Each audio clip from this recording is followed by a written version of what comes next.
Hey everyone, welcome to the 425th episode of Just Shoot It, a podcast about filmmaking, screenwriting, and directing. This episode is brought to you by patrons Alex Schwartz. Check out his website, raschwartz.com, and Matt Urey. Check out his website, Matt Urey, that's U-H-R-Y, matturey.com. He's amazing with dogs. I've actually had lunch with both of these gentlemen. They're both pretty cool. Anyhow, I'm Oren Kaplan. And I'm Matt Unlow. Today we've got Nathan Blackwell on the show. He's a longtime listener. This is his third feature film. He's here to talk to us about the last movie ever made, which is a movie that he made. So lucky him. He got the last one in. It's a heartwarming sci-fi comedy, end of the world vibes, but it's about essentially a man who, when he realizes the world is going to end, he decides the last thing he wants to do is make a movie. Relatively relatable. I think people are really going to like this conversation. And it was a real treat. You know, Nathan, like I said, has been a longtime listener and also a longtime patron. If you've come to some of our events, you might have met him there. He's Arizona based.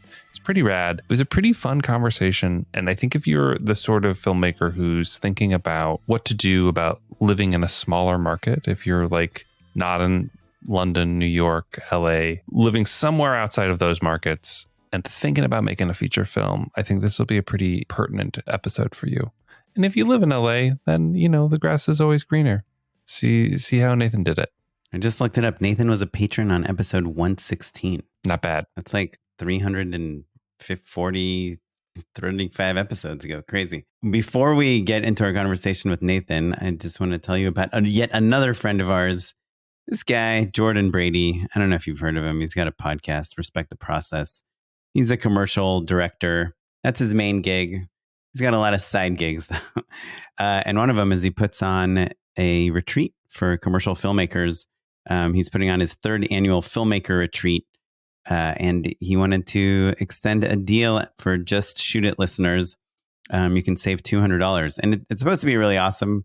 I haven't gone, but I think when you sign up for it, he calls you and talks to you about whether it's good for you or not. Oh, that's cool. Yeah, if you're at all interested in directing commercials, becoming a commercial director, if you are a commercial director and you're kind of trying to figure out how to up your game, how to win more bids, how to move production companies, how to, meet other commercial filmmakers, you should definitely check it out. You can learn more at commercialdirectingfilmschool.com. Use the code, all lowercase, all one word, just shoot it. You'll get $200 off. It's from September 26th to September 29th in Joshua Tree. There's 9 spots left. There's 20 filmmakers. It sounds cool. I kind of wish he invited us to be special guests so we could. Yeah, come on, Jordan. Come on. Yeah, every time this comes up, I'm always like, should I go do this? It sounds kind of nice, right? Yeah, it would be fun to do a retreat, right? To go hang out with other filmmakers and do exercises and just drop ayahuasca. How do you do that stuff? Do you drop it? I think you drink it, right? Anyhow, that's all. But who cares about Jordan when you can go to our Patreon and get close to nothing other than your name being shouted out on the podcast and, some access to special events. Patreon.com/justshootitpod is the place where you can go support the show. We really appreciate it. Pitch from longtime friend of the show, Andy Young, was like, hey, we should do an editing panel. What do you think about that? We did one, but we ended up cutting it up. Yeah, it's somewhere on this floor. All right. Well, we'll see. We'll get that going. No, we'll do it, Andy. Whatever. Get us some good editors. As Andy pointed out to me when I ran into him just recently, it's also about the people you get to meet. So you get to meet other editors, and they can trade stories. They can meet directors and collaborate on that stuff. The panel is part of it, but the party is the other part, Oren. Well, if you're interested, patreon.com/justshootitpod. If you want to keep this level of witty banter and bickering going for another 425 episodes, you got to keep that cheddar in editor Noah's pocket. Patreon.com/justshootitpod is the place to help us out. Okay, should we talk to Nathan Blackwell? Let's do it. Okay, we are here with Nathan Blackwell, number one fan of Just Shoot It, who happens to be a filmmaker. Hey guys, how's it going? Nathan, I am curious. I'm trying to remember, how did you first come across the show? I think it was in Movie Maker, one of those emails that Movie Maker magazine put out. Awesome. Yeah. That's cool. And so I feel like there was already a number of episodes out at that point, but I went back and listened. I think it's safe to say that I've probably listened to like 96% of your catalog. That's very impressive. Why did you skip the ones you skipped? Maybe it was more about me than you, life situations. Who knows? What's your life? Do you have like a family or anything? No. No, I'm geez, how to answer that question? I was born at a very young age. I'm single. I work in freelance. I do a lot of corporate video, occasional commercials. But I also teach one class a semester at Glendale Community College. Glendale Community College. In Arizona. Yes. Yeah, in Arizona. We also have a Glendale. I gotcha. Home of the Super Bowl. It seemed like a good idea. Yeah, home of the Super Bowl. So, which I don't live anywhere. Like I'm from, I live in Phoenix. I went to Scottsdale Community College. I was there about a year. But I missed Bill Hader by 1 year. Mm-hmm. I don't live anywhere near Glendale, but it's that's cool. My lot in life. What's your take on like being? Do you feel like you're like the big fish in a medium-sized pond in Phoenix? Like, do people know you? I guess it's hard for me to answer that. I guess it's tough because Phoenix. I'll push back because you recently won the Arizona Filmmaker of the Year award at the Phoenix Film Festival. I guess my star meter's rising. But yeah, there's not. It's weird. Like it still feels like little pockets and islands of people doing their own stuff. Mm-hmm. There's lots of production going on, but it's not TV, it's not film, it's commercial production, it's corporate production. A lot of people, there's a lot of. I think Jordan Brady shoots like what are those Subaru, Toyota commercials here because I think the ad agency's here. So there's definitely production going on, but it seems like there's a separation between that world and the people who are doing narrative work. Mm-hmm. Yeah. And then they're kind of in their own little islands. Yeah. It's funny because Nathan, you and I met at the aforementioned Phoenix Film Festival years ago now, because I had the good fortune of going when my wife had a film there, and we've managed to make it out a couple times since. And I didn't realize at the time how special that festival is. Like it's really quite great, and there's a really special community there. And so you go to this festival and everyone's in the same hotel and everything's like centrally located at one theater, and the after parties and galas and stuff are all kind of in that, strip mall, right? Mm-hmm. But like, I think the secret of a good regional film festival is keeping everything centralized. Yeah. So people are just running into each other, and, you're going to get sushi at the same sushi place around the corner or whatever. Mm-hmm. And so it's always felt like, oh man, there's like Phoenix has got something going on. There's something really special here, and it's cool and fun. And so it's interesting to hear, about the 51 other weekends out of the year, basically. Yeah. It's Phoenix. It's having gone to a lot of film festivals. It's one of those things to where you don't want to like your hometown film festival or whatever. Like, it's like, come on. It's like, we should go to an LA film festival or whatever. But the more I go to film festivals, the more special I realize Phoenix is. Like there's a real knock against LA film festivals. I haven't been to AFI, which I think is special and different, but LA doesn't have, like, they used to have the LA Film Festival, and it had the same problem, or the opposite problem of what I'm describing, where like it was always spread out. So you'd go see stuff at like in Hollywood and also Westwood.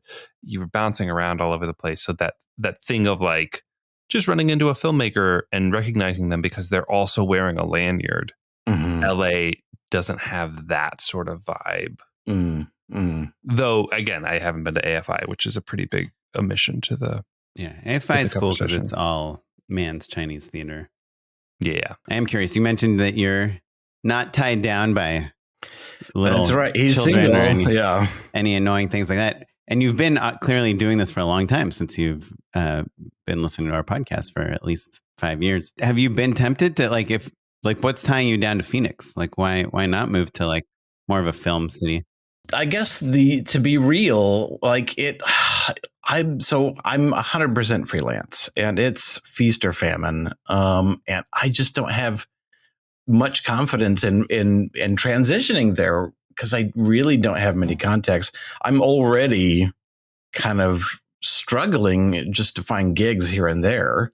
You know, like you guys know, it's like you're a bank robber and you're looking for the next heist, and the last heist. Yeah, you've got a big score, but it may be months or who knows how long. Like, as a freelance filmmaker, I'm lazy. Like, in terms of like pursuing additional work and going after stuff. Like, I want to make my movies, and I generally, like, if there's any savings, it goes into the movies, you know. And I just lose the ambition to like go out and network and meet other people. And so a number of the production companies I worked with were kind of killed by COVID. And so, so that going to LA, just not having the confidence of having employment out there. And then part of me is also like, well, we are building a fan base here. Like, I'm not the Tyler Perry of Phoenix, but you know, we are kind of supported by the audience here.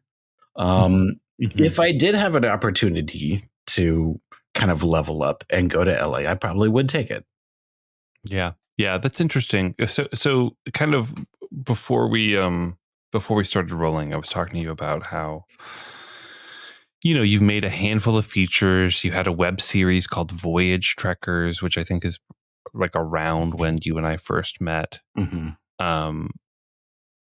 And, you know, the last movie ever made has some real scale. You know, there's lots of different characters in it.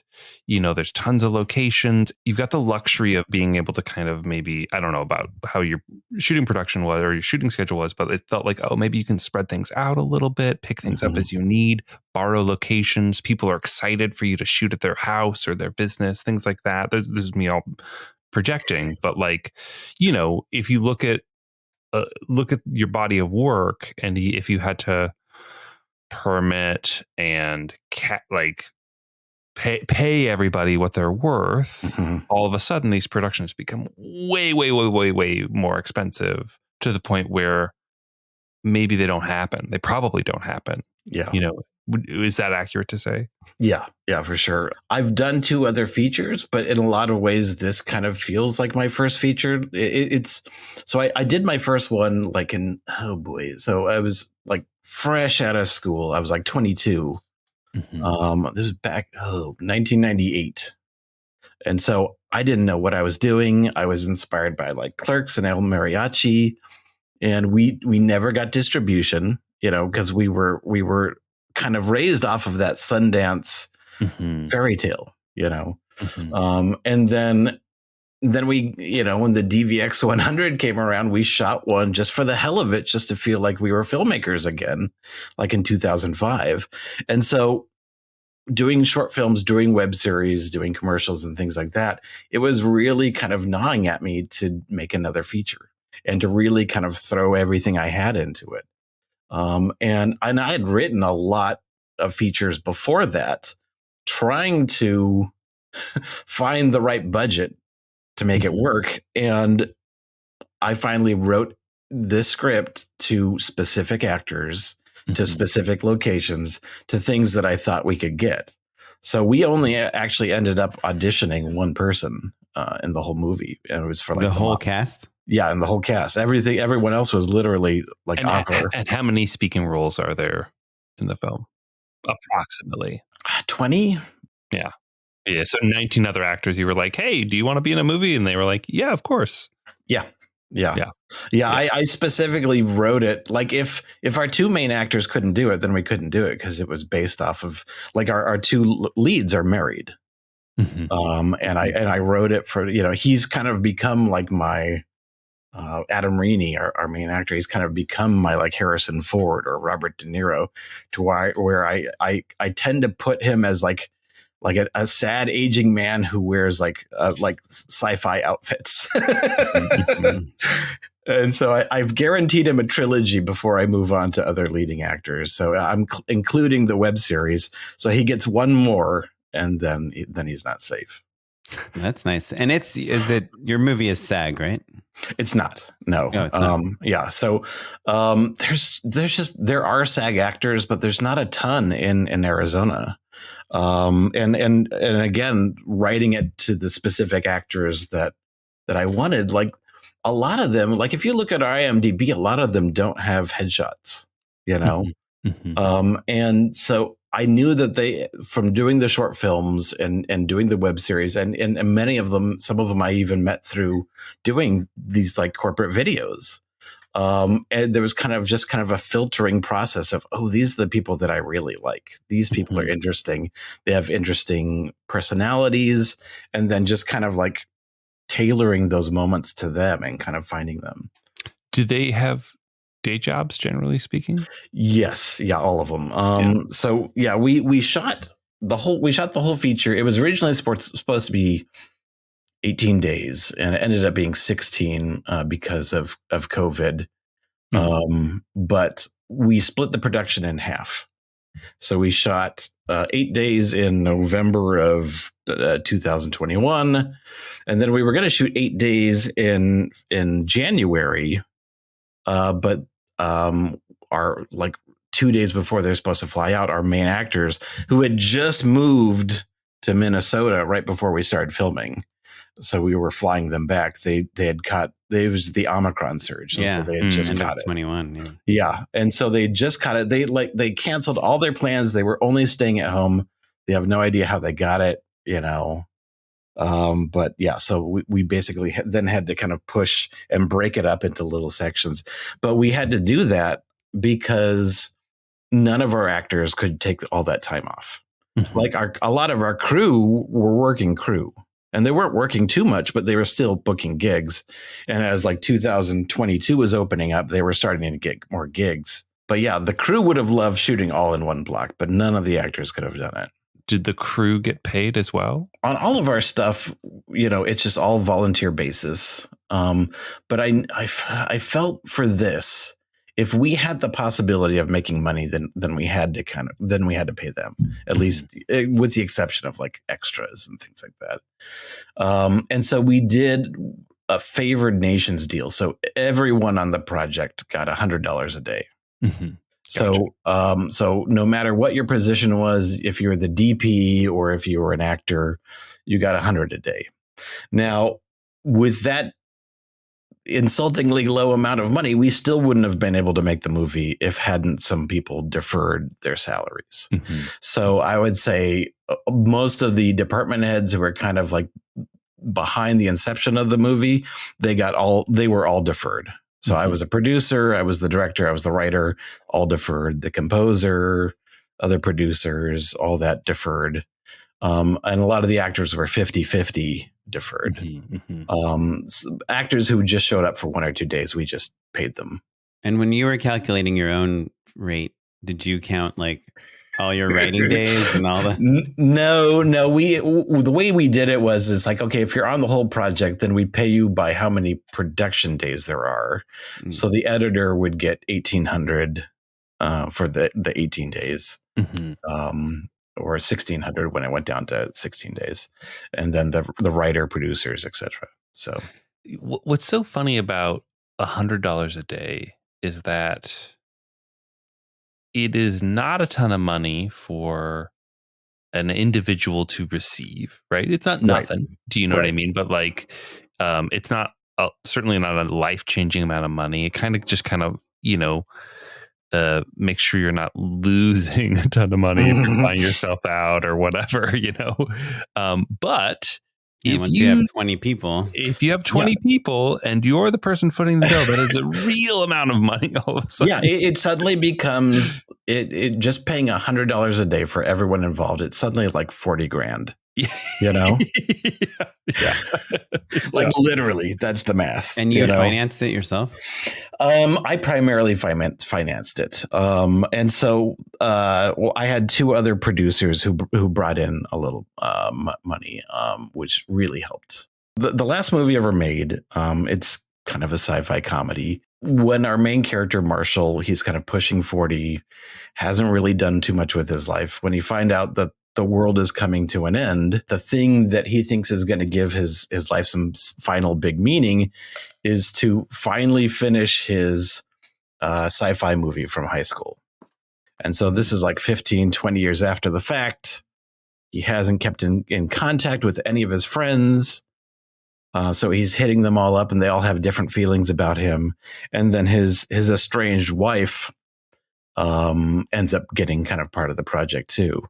But so it's interesting. And in that log line, I kind of bury a little bit of the lead. It's in the trailer, but the thing, because I'm worried that it throws some people off, but the thing that's ending the world is that everyone finds out that reality is a simulation and it's ending in 30 days. Mm. And so it suddenly becomes like it's not an asteroid. It's not a nuclear immolation. It's just COVID too. It starts off very Hitchhiker's Guide to the Galaxy, to where everyone's hearing it at the same time. It was a simulation. We've made 20 movies. We even got a British guy to do the voice. And so it starts off in a very bizarre way. But then what I do is that we just spend time with the characters and we don't have the sci-fi voice show up for like 20 minutes and they all start to be real. And so we're not worried about like, well, what does it really matter? Because they're just like simulations. Right. And so we never do anything to indicate that their reality isn't our reality, you know? But the thing that it does, it lets us kind of avoid a lot of the end of the world tropes of like people like burning cars in the street, because they literally say in the beginning, I was like, it's like power is going to be free. Just take time off. We're going to dial down your anxiety. So enjoy yourselves. Mm-hmm. And then, he basically wastes half of his 30 days. And then he realizes he needs to do something with his life. That's awesome. So 40 is kind of coincides with the end of the world. Yes. I'm kind of addicted to the happy sad film, like the movie that is kind of overtly silly and fanciful, but at its core is kind of like, oh, this writer is like deeply melancholic, like there's like the movie, it has a lot to do with just regret and not making human connections and kind of strangers all kind of coming together and finding each other as they're all dealing with their own death, that's impending. Yeah. So yeah, I love that. I love that so much. Well, so, we're kind of getting at this idea of like, okay, you've done a handful of things. You found your community, you're a player in the Phoenix scene. You've got all of these awesome actors that you've kind of collected over time. You finally kind of coalesced it into a feature that you're really excited for. Looking back now, were there any things that specifically made the film possible from a community level or from a, you know what I mean? From a hometown level? Like were there things, I know I kind of highlighted like, oh, like locations and those connections and things, but like, can you look back to things where it's like, oh, I couldn't have made the movie in LA because this, without this linchpin, the movie falls apart. Yeah, for sure. The way that this movie really got made was just, it was just a snowball effect of everything that we've done. So there'd been that period where I did my first feature and I kind of lost the fire, and it took me a long time. How many years between your first? So I would say fire began to strongly decrease in 1999. And then I did a lot of writing, and then I did occasional short films, but I really didn't do any, so I was doing screenplays. So it took like 20 years. Yeah, but then like 2005, so maybe about 5 or so years to where I still considered myself a filmmaker, but I really wasn't shooting anything. Right. And so I slowly, like I was so out of shape creatively. And so it took me 2 years to shoot a movie which had 14 shooting days. This was that feature for like $3,000. And I was just out of shape, but it was really like around 2007 when it's like I just wanted to make movies again. I wanted it really bad. Out of the ashes. Out of the ashes, and from Phoenix became Second Phoenix. What changed? Where'd the fire come from? So a couple of stupid things. One was 48-hour movies. Those 48-hour challenge competitions. Sure. Yeah. And I had a really lousy experience. I did one in LA, like in 2005. Oh, interesting. And it was just movie by committee. And there was the writer on that just kind of steamrolled over everyone. That's so funny. I had assumed you were saying the opposite thing about 48-hour festival got you excited. But then, so 2 years later, it's like, we can do this ourselves. We can do this better. And so we did one in 2007, and you hosted a 48-hour film festival. No. So we did one in Phoenix. We participated in it. I see. Gotcha. And when I say we, it's like me and 2 other people. And then like we producer writer types. So me and 2 other actors, and then we had some other actor friends. But the only crew I could get were 2 guys who didn't know shit about production, but they were nice. Yeah. And so that's where we were in 2007, and we didn't do that well. But we took it really seriously. And then, so this is when I was going back to SCC and I was meeting other filmmakers. So I actually went twice. I went back to kind of kickstart myself and to meet more people and just to get serious about it. You brand yourself as a filmmaker, yourself, you're a filmmaker, but you can go years without making movies. And you're just like, oh my God. And so that 2008, suddenly we had like an awesome DP and an awesome like art director. And we had like 1 or 2 other crew members who were willing to help out just from the slow momentum from that 1 year. And then like 2009, we had like a crew of 15 people and like 20 extras.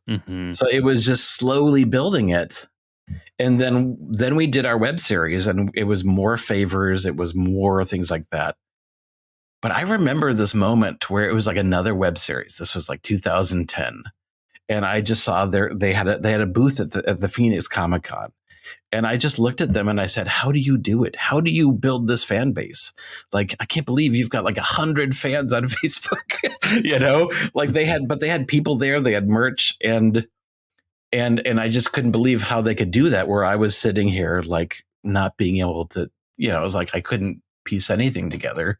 And then like 2 or 3 years later, I had a booth at the Phoenix Comic-Con pushing my web series. And I literally had a filmmaker friend of mine say to me, how did you do this? How did this happen? And it was just honestly like one person at a time. It's like we would do an event. We'd do like some terrible screening and only 4 people would show up, but 2 of those people would return next year to our thing. And it was like building one fan at a time and one crew member at a time.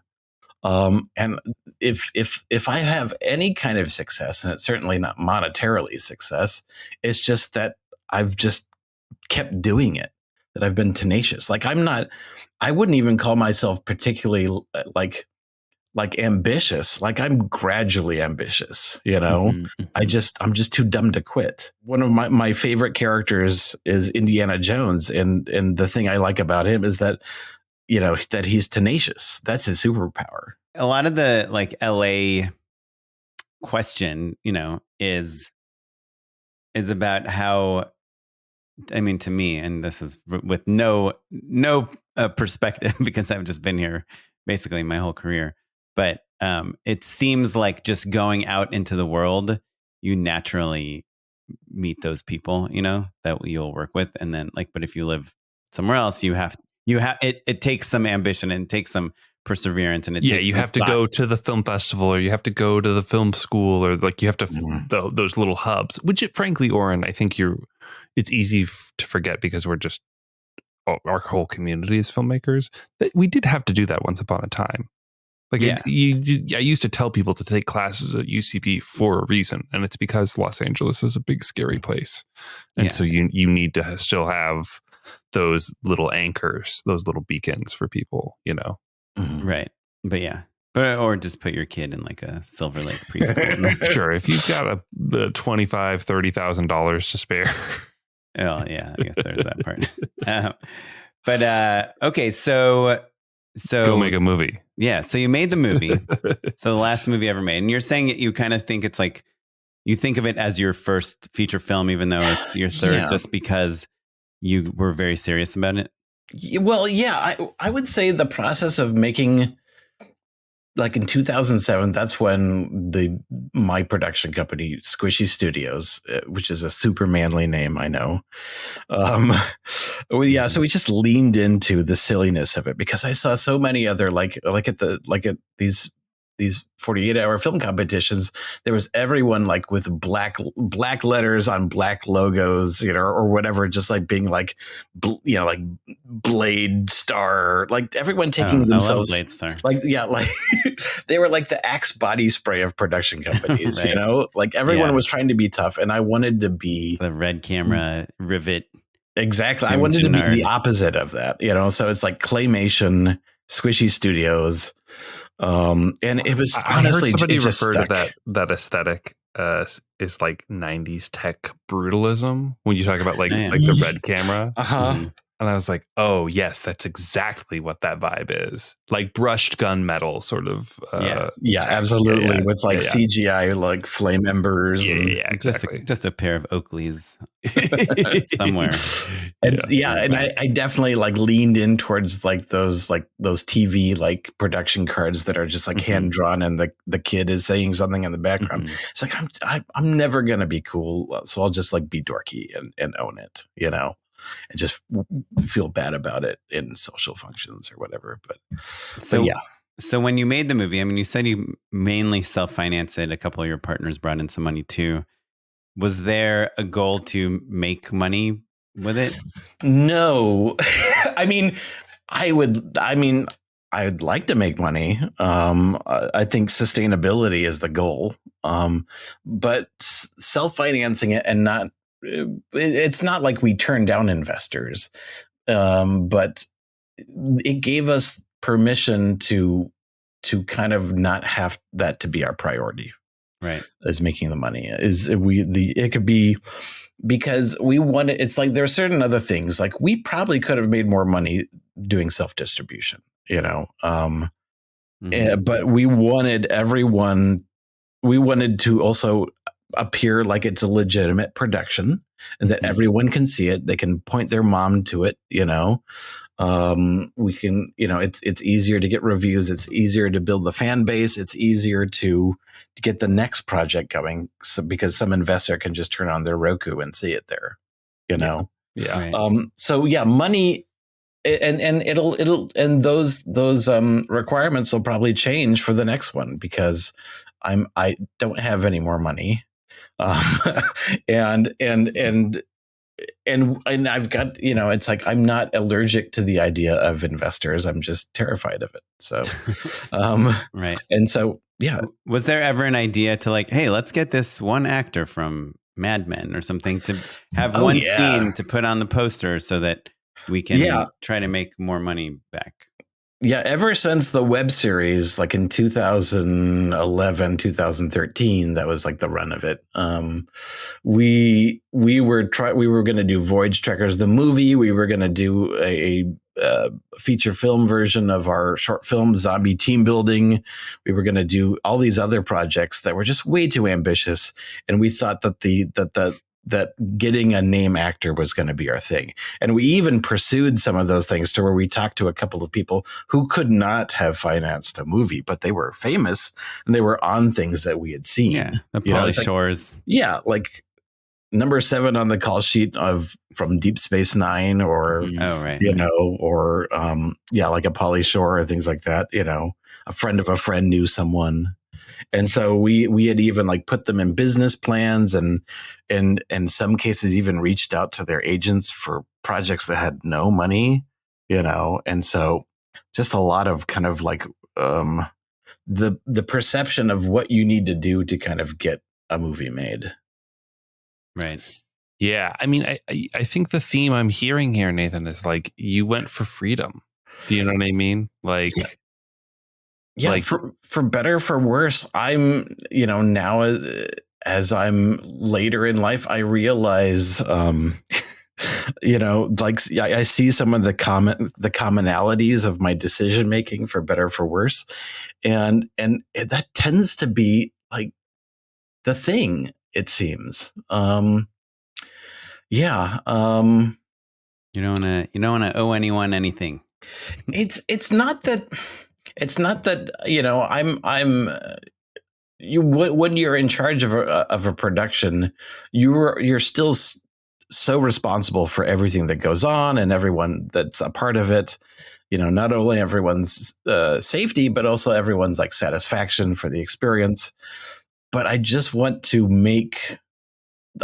tell the stories that interest me.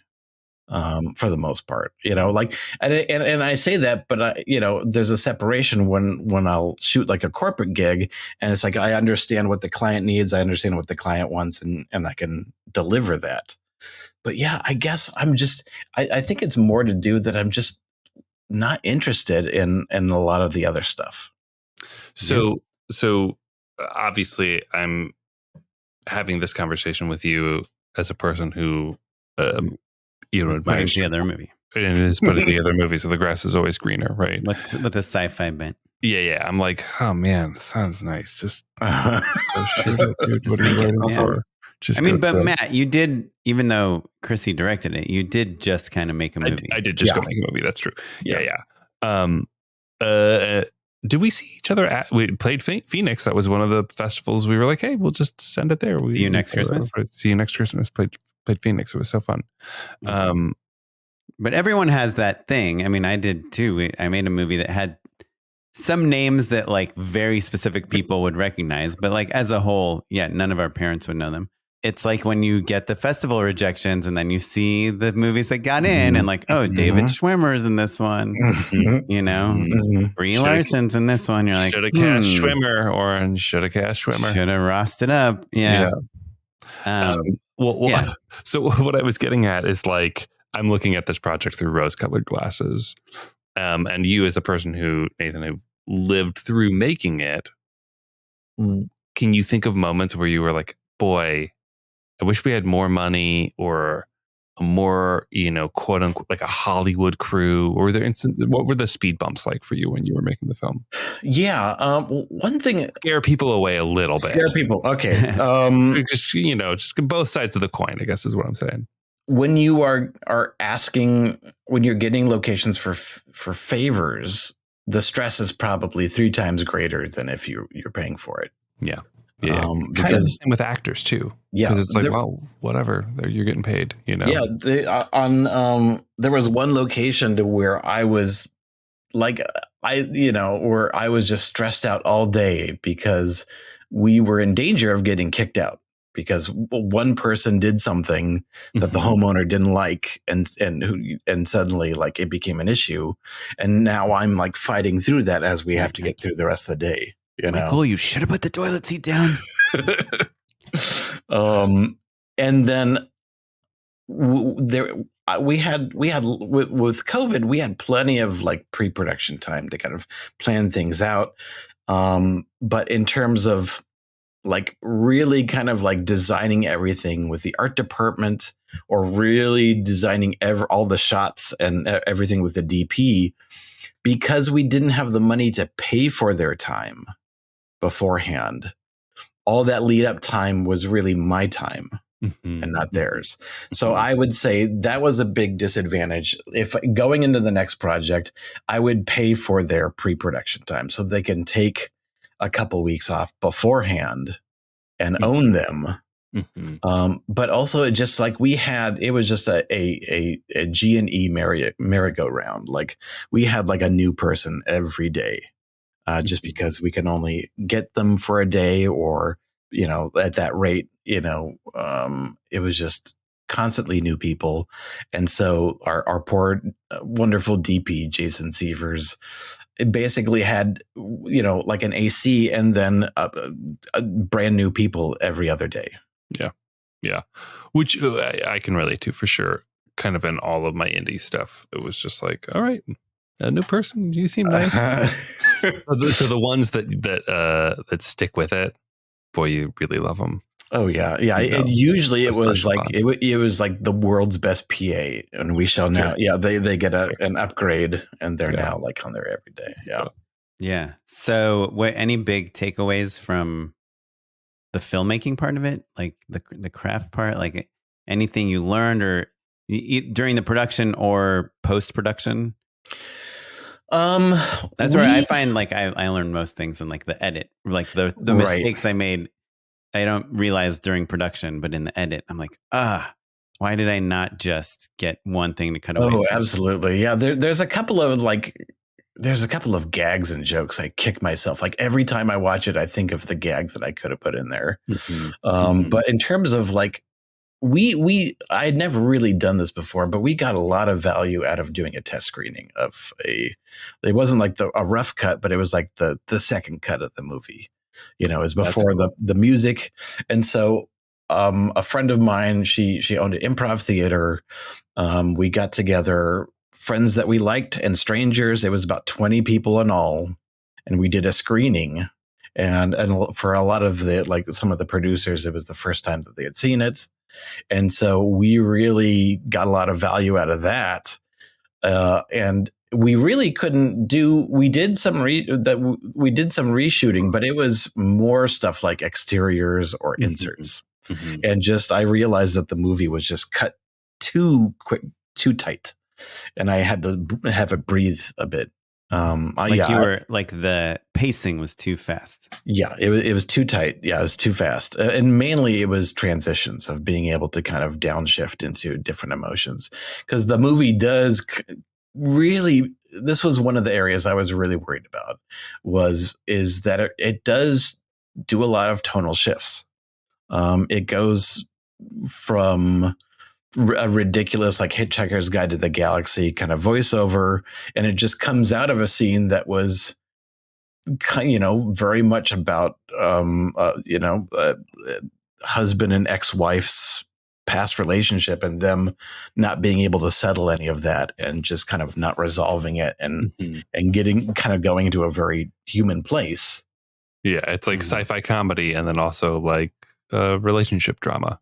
Yeah, absolutely. And so there are some wild tone shifts that I was really worried about in terms of this. And so the transitions and the inserts and things like that helped a lot, and just kind of giving clarity about like how many days are left as they're filming, and doing inserts like that. And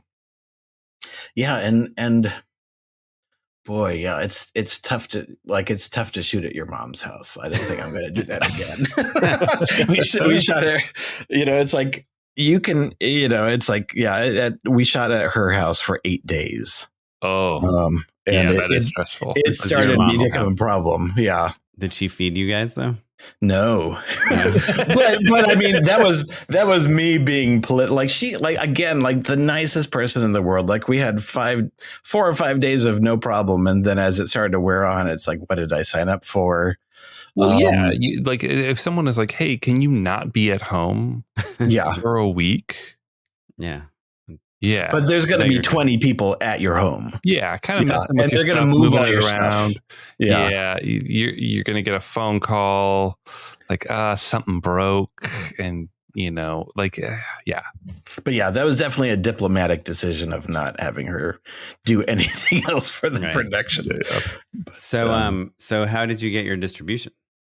So actually, there's a podcast called Just Shoot It that actually helped me out. You did. I forgot. What a good tee up there. We ultimately went with a sales agent, Glenn Reynolds with Circus Road Films, who I had listened to. We should be getting a commission. I know. We should be getting a cut. Glenn, like every time I email Glenn, he's like, "Hey, thanks again." And so I did also reach out to a couple of other filmmakers who had worked with him. I think I did. I may have even reached out to you, Matt. I think you maybe did. Yeah. And then just like, did you have a good experience? So, we were also getting, as soon as we were like announced for some of the film festivals, we would just get emails from other sales agents who sketchy ones. Yeah, kind of sketchy. And I just, I wanted to do it right at least once. I knew that a sales agent would take a percentage of the profit. And you have to pay them up front a little bit. Yeah. Right? And a lot of them have fees up front. So there was that. And we didn't have any money at this point. At this, I basically, when I found a number, I was like, okay, so here's how much I had saved. It was from like, I did a big video project and I just kind of stocked away. There was like 25 videos and I just stocked away the money. And it's like, okay, here's how much we have. We'll shoot it. I'm going to be editing it. I can edit it over a year and I'll come up with more money as we go. And so the money I didn't have the money really at this point, but I wanted to go this route and I wanted to go the legitimate route at least once and to kind of learn from the process, Smart. Yeah. But yeah, so he sent it out and we really had 3 companies. None of them were like upfront, but 3 different companies. That's great. Yeah. Right? And so I talked to them and then we went with Good Deed Entertainment because I really like their vibe. And they're offering you kind of different packages of like VOD or streaming or Windows. Yeah. This is just domestic distribution. Yes. Although, so they have worldwide rights. Okay. And I found out that it's also in the UK right now to rent, which is cool. So did you get paid for the UK stuff? So yeah, we haven't. So it just came out, and so I'm still kind of like this. It came out. So the movie came out on Amazon and Apple TV for like transactional VOD, like 2 weeks ago. And so there was like that insane week of just like posting every day and everyone reposting and just like the intensity. And then like the second week is like, oh, okay, I feel the momentum pulling down a bit. I can't just like post the same trailers all the time. Sure. And so you're like, why did I post all those behind the scenes photos a year ago? Yeah. What was I thinking? So yeah, I'm basically our social media marketing director also. Did your distributor cut a trailer for you and make some? No, so luckily they dug the trailer that I cut. Mm-hmm. Yeah, that's cool. Yeah. So for listeners at home, I think like that first release is really tricky because you're like, oh, this is so exciting, and it's the first time that things are out. But the reality of like how much it costs to deliver a movie, absolutely, is really it's real money. And like if you say didn't have the good fortune to have cut a trailer, or rather maybe the company didn't like the trailer that you'd cut and they want to cut their own, they charge you X number of dollars, X thousands of dollars to cut a new trailer or to encode for other territories and all that stuff. That stuff really stacks up. We've talked about it on the show before. So you have to, that's part of what a person like Glenn is helpful with, is making sure that you're connecting with a company that's not going to charge you an arm and a leg so that you never see any money back. Right, exactly. Like they may even have a relationship with the same trailer company, and it's like, oh, well, it costs $5,000 for this, and then they probably are the trailer company. You know, like who owns the LLC that cuts the trailers and also distributes the movie? Oh, wait, Right. it's the same Right. crooked dude? Weird. You know? Yeah. I mean, the reality is, like, if you want a good trailer, you need a good editor and you need good music and you need good sound. And it's like that stuff does truly cost money. That's definitely true. And I think that it's tricky because filmmakers love their movies and they believe in their movies, right? But there is a reality to what different films mean in the marketplace, right? And so there are really great, wonderful films that aren't going to perform to the extent that they could pay for a $50,000 trailer. Do you know what I mean? Yeah. And that's a hard thing. If you're like, well, listen, this Billie Holiday song is essential to the film, and you know what I mean? Like it could really that people fall in love with their movies for sure. And I think that it's helpful if you have a producer who's like done this a couple times to be the level head and to say like, hey, this makes sense or this doesn't. We should swing for this or it shouldn't. Because Oren, you're right. Like the flip side is a crappy trailer isn't going to really, help your movie out. Get people to watch your movie. I'll say this: the thing that has been the most valuable by far for See You Next Christmas is the poster. Mm. Oh yeah, that's a really good poster. Undoubtedly. Yeah. How much did you guys spend on that poster? Do you remember? Like $1,000. Yeah. Seems about right. Yeah. Yeah. I basically made. Yeah. I'm happy with our trailer. I wish that I knew someone better at posters than myself for our poster. There were going into it again. That's one of the things I think is hiring someone for a poster. Yeah. Well, and I think in the circumstance of See You Next Christmas, it really the whole point was let's lean into the tropes of what a Christmas movie poster is. Like our two romantic leads aren't wearing a green shirt and a red shirt, but they might as well be. Like it's red with white letters and all that. So we were just trying to be like, hey, if you like Christmas movies, you should watch this movie. Just because we knew statistically speaking. Whereas I think the last movie ever made is a much more nuanced sell. Do you know what I mean? Like you don't have 50 years of Hallmark movies to like steal from, basically. Yeah, it's a little more of a weirder like indie film. Yeah. I'll tell you one area that we did spend like disproportionate amount of money that I was really happy with, which was our music. So it's like, you find some of these collaborators throughout the years and you're lucky to find like, oh my God, a DP that I love. We're going to work on everything, maybe like I can never find these other departments, but one of them that I got really lucky with was a composer. Our composer, Michael Markowski. He did our web series. He did a lot of our other projects. And he actually writes like orchestration, like band orchestra, like things for colleges and high schools and things like that. And so we hired an orchestra in Budapest to do the music.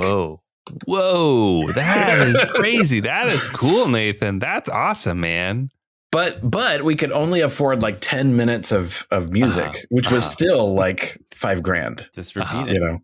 Yeah. And so we basically, it's like, okay, this is the music of their movie. This is like, because their sci-fi movie is very much kind of like a Flash Gordon, like 1940s homage. So it had to be like a big, like Back to the Future, like orchestra sound, that would be the music that we record that. And then we'd also record maybe the main theme of the music for the beginning of the movie. And then everything else would be like a different feel, a different sound that he could create at home. Gotcha. Pretty rad.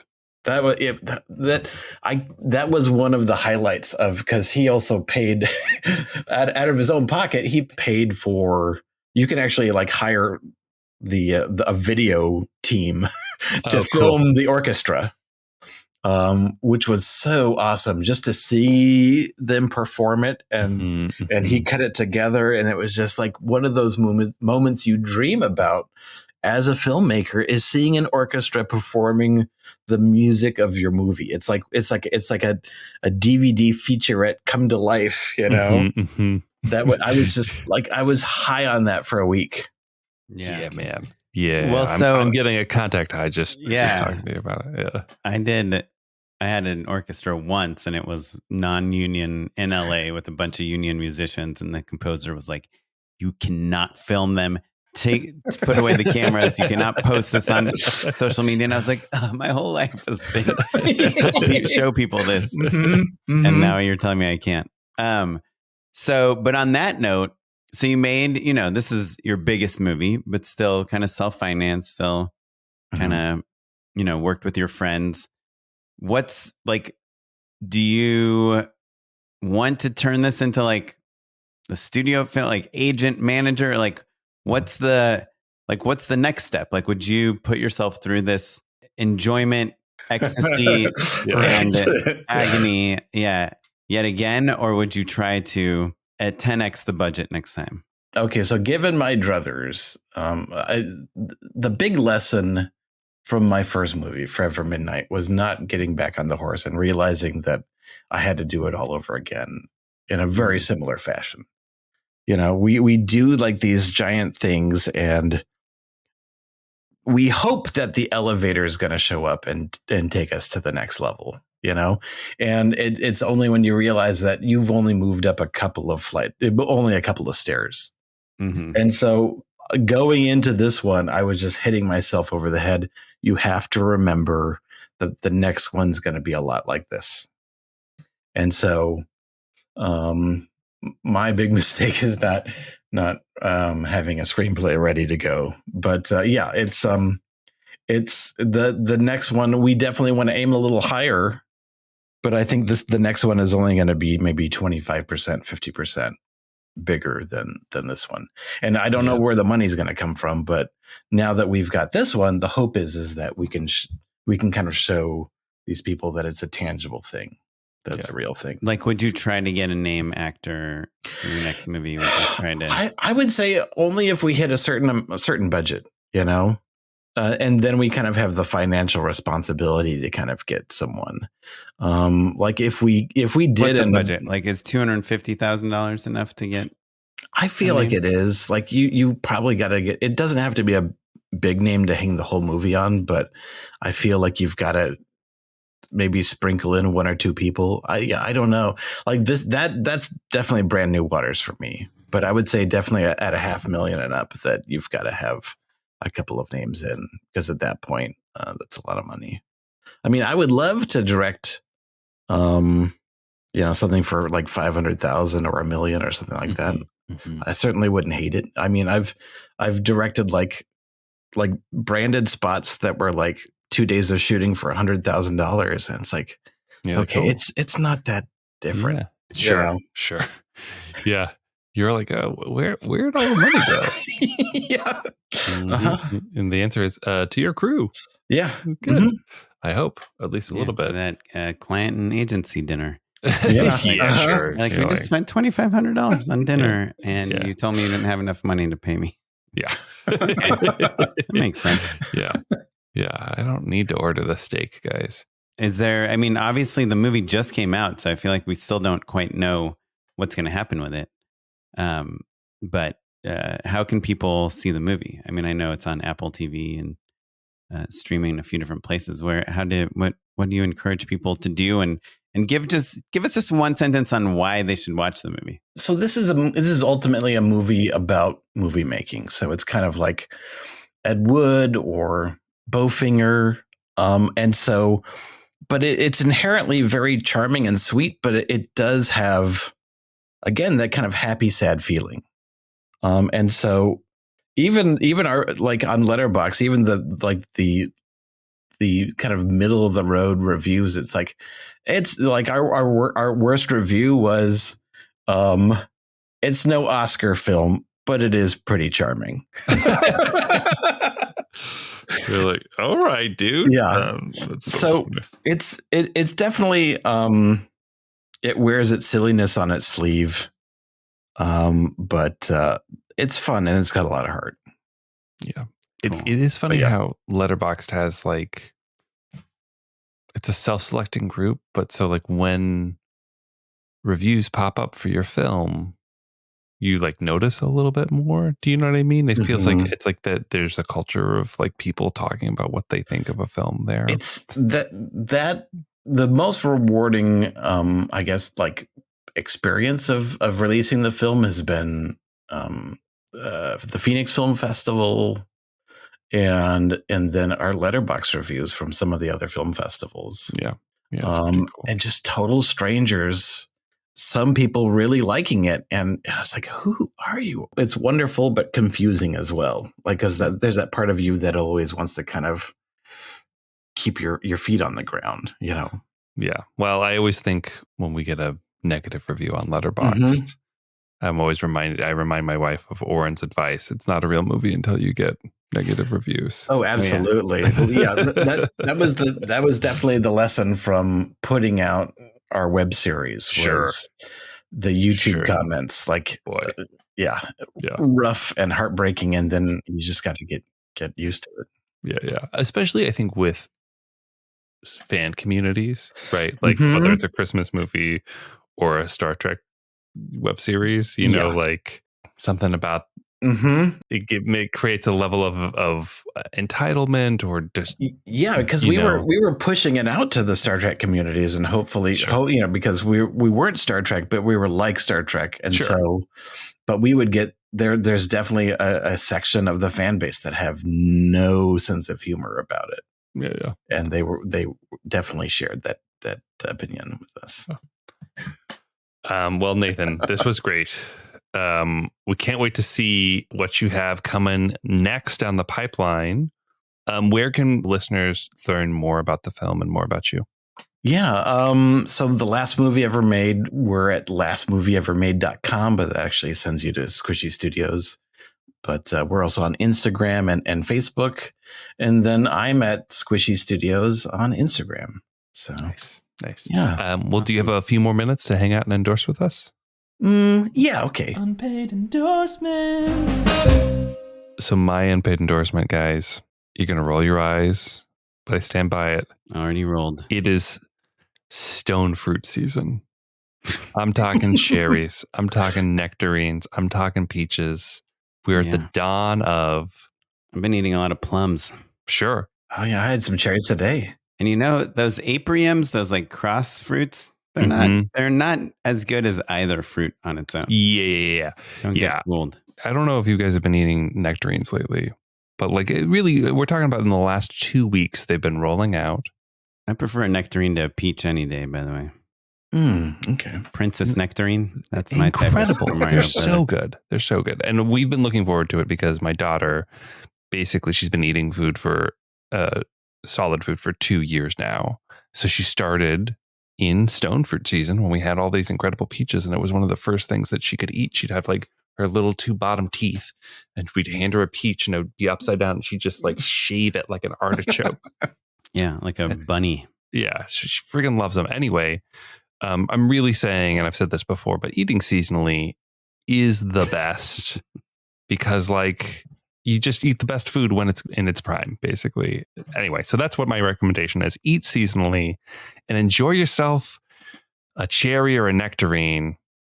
Also, I saw Dave Grohl at the farmer's market the other day, and that was fun. That's what life's all about.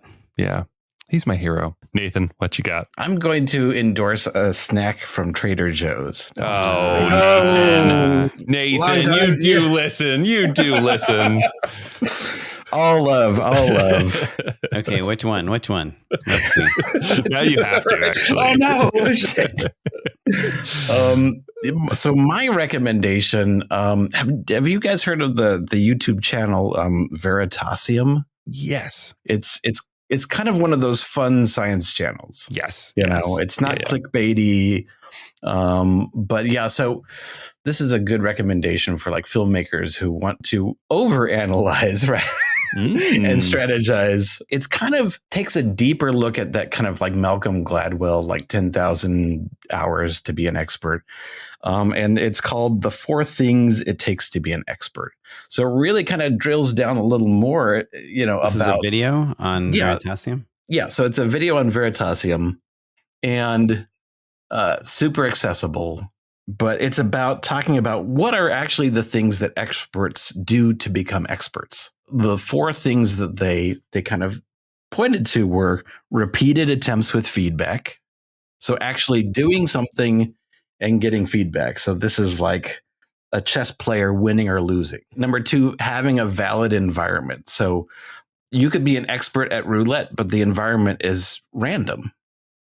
And so I would almost say like the valid environment also means like if you're competing in like these 48-hour competitions and they're at your skill level, then that's a valid environment. But if you outgrow them, then it's kind of like you can't become a better wrestler by fighting weaker opponents, you know? 3 is timely feedback. You do something and you know. But number 4 was the one that really kind of kicked me in the balls.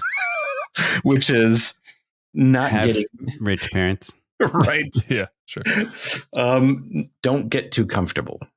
Is that a lot of times people don't push their skill outside the boundaries of their abilities. You know, it like he gave the example that he's been playing guitar for like 15 years, but he's not a good guitar player because he only likes to play the same 3 songs. Right. You know?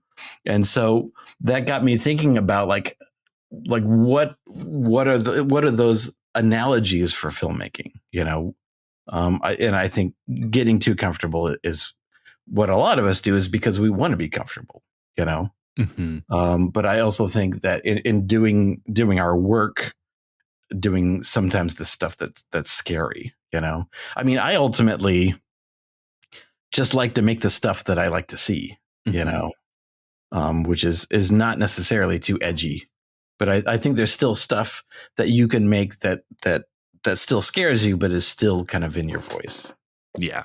Well, and I think the way in which you're scared, that can be personal in a lot of different ways. You know what I mean? It doesn't have to be about like making a film about you, whatever your right, a trauma relationship. Exactly. Yeah. It can be scary. Like, oh, I hope this joke lands.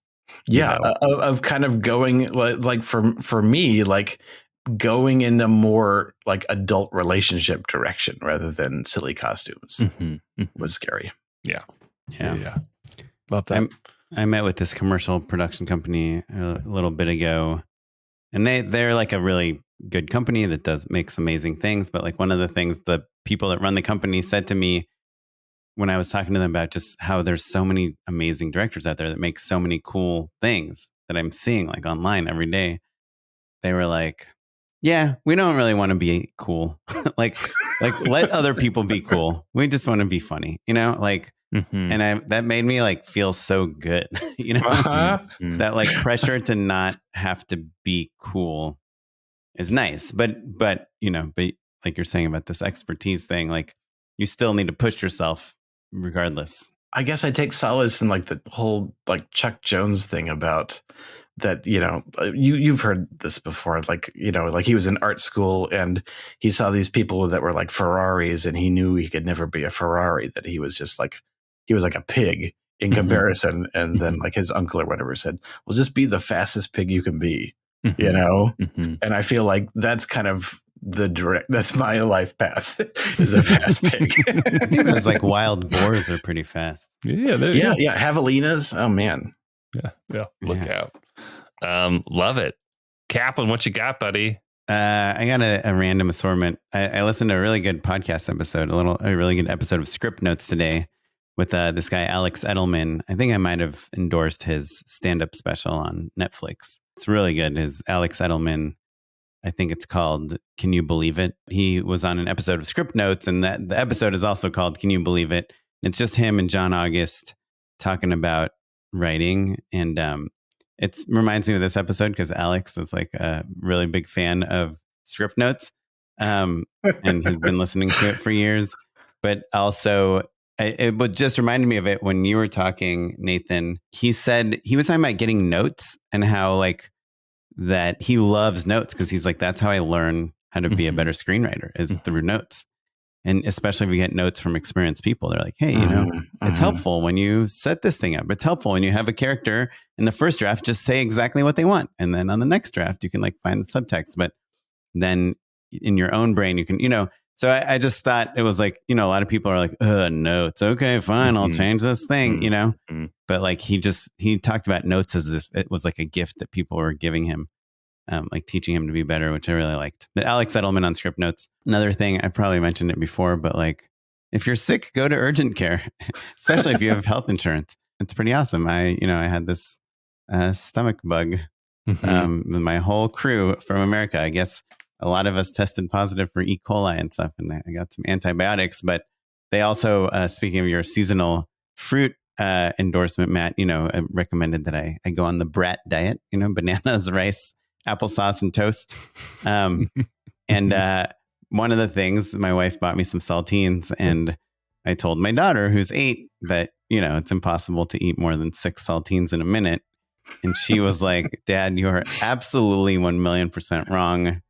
And so, of course, I like filmed her trying to eat 6 saltines in less than a minute. And it's so crazy because you're done with like 2.5 of them and you still have 45 seconds left, you know? And it's like in your brain, you're like, I don't know why I thought I couldn't eat 6 saltines in a minute.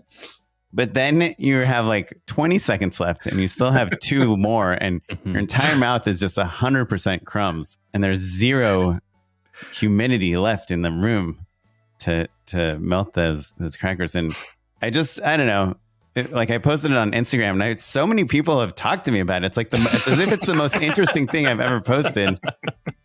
And it just, I think it's because all of us, like the people I hang out with, which are mostly people my age, you know, 30s and 40s, remember this from like our childhood, but I've forgotten it for like 20 years, you know? You're like, oh yeah. Yeah. Next I'm going to tell her that, you know, it's impossible to chug a gallon of milk and keep it down. To eat like what, 100 eggs or something. There you go. But anyway, if you're listening to this podcast and you do think you can eat 6 saltines in less than a minute, because quite a few of my adult friends, this DP I just worked with last week was like, I bet you I can do it. Please film yourself and send me that video. You can the saltine challenge, the podcast. Yeah, justshootitpod@gmail.com. You can DM us at justshootitpod. You can DM me personally on Instagram. I'm at @okaplan. And I'm at Mr. Matt Unlow across all social media, including Letterboxd. This episode was edited by Noah Bayshore, thanks, and produced by him as well, along with additional producing by Tyler Small. And you're listening to music provided by the Free Music Archive and the artist Jazar. Thanks, everyone.